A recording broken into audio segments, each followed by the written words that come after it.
Le football, ce théâtre impitoyable et grandiose où les destins se croisent, se brisent et se réinventent, nous a offert au cours de cette dernière journée de compétition une synthèse saisissante de sa nature profonde, un mélange alchimique de triomphe éclatant, de doutes institutionnels profonds et de résilience humaine face à l'adversité la plus crue.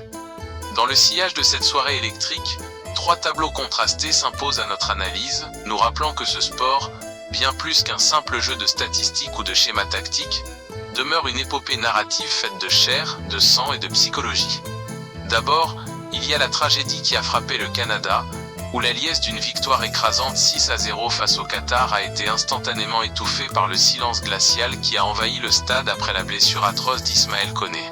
Ce moment suspendu, où le craquement sinistre de l'os a résonné, dans un contraste cruel, plus fort que les clameurs de la victoire, nous rappelle avec une brutalité sans nom la vulnérabilité extrême de nos gladiateurs modernes.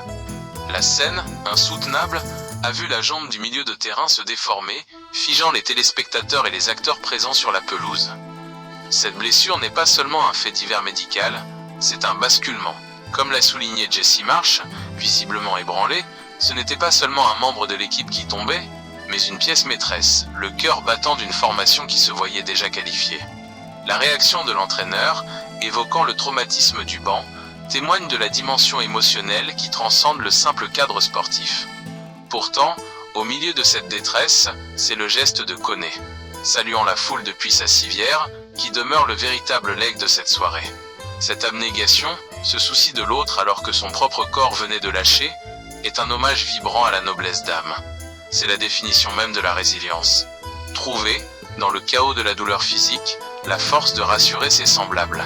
Koné nous offre là une leçon de caractère qui restera gravée dans les annales du football canadien, bien au-delà du score fleuve de la rencontre.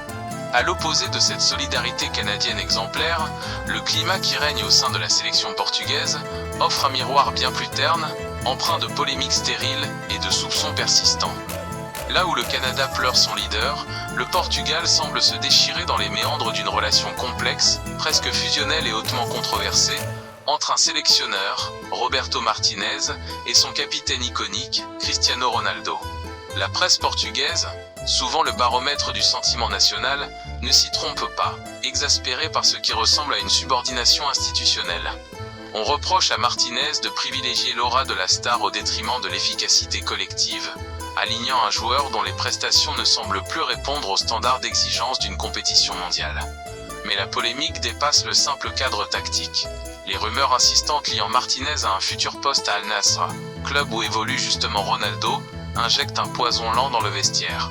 Cette perspective de convergence d'intérêts personnels, aux frontières d'un conflit d'éthique, fragilise la légitimité du sélectionneur et nourrit les doutes sur la probité du processus décisionnel.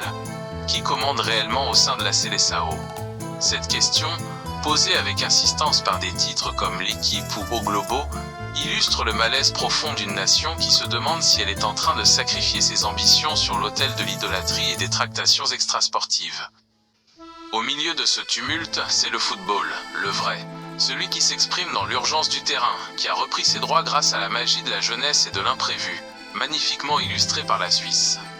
Après une entrée en matière décevante, la Nati a prouvé que la force d'une nation ne réside pas seulement dans ses cadres, mais dans sa capacité à faire émerger, dans les instants de crise, des solutions inattendues.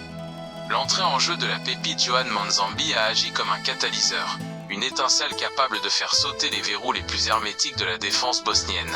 3 minutes, c'est tout ce qu'il aura fallu à ce jeune prodige pour changer la face du match et prouver, une fois de plus, que dans le football de haut niveau, le destin se joue à une accélération près. Ce coaching gagnant souligne l'intelligence de la gestion humaine et technique. Savoir quand lancer le talent brut dans le grand bain pour débloquer une situation bloquée. Cette victoire 4-1, ponctuée par un but de Granit Xhaka, ne se résume pas à un simple résultat comptable. Elle est une démonstration de force mentale. Elle nous enseigne que la hiérarchie des forces en présence est une donnée mouvante, et que le refus de la fatalité, couplé à une gestion audacieuse de l'effectif, peut propulser une équipe vers des sommets inespérés, même après un départ laborieux. En définitive, ces épisodes disparates tissent une toile fascinante sur la nature de notre sport. Entre la fragilité biologique des athlètes, magnifiée par la blessure de Koné, la complexité des égos et de la gouvernance illustrée par le cas portugais, et la puissance révélatrice de la jeunesse incarnée par Manzambi, le football se révèle être une métaphore totale de la condition humaine. Il nous demande une exigence permanente, celle de ne jamais oublier l'humain, de respecter l'éthique de la compétition qui doit toujours demeurer supérieure aux arrangements personnels, et d'admettre que chaque tournoi est une succession de moments de vérité où tout peut basculer en un souffle. Si le ballon est rond, c'est précisément pour que les trajectoires ne soient jamais figées, et que le spectacle, malgré ses zones d'ombre, ses tragédies et ses incohérences, continue de nous offrir ses émotions viscérales. Chaque but, chaque fracture, chaque polémique est une page de cette grande épopée que nous chérissons. Ce qui nous fascine, c'est cette incertitude fondamentale. Le fait que même après des décennies de pratique, le jeu conserve cette part d'inexplicable, cette capacité à nous faire passer de l'angoisse la plus profonde à l'extase la plus pure.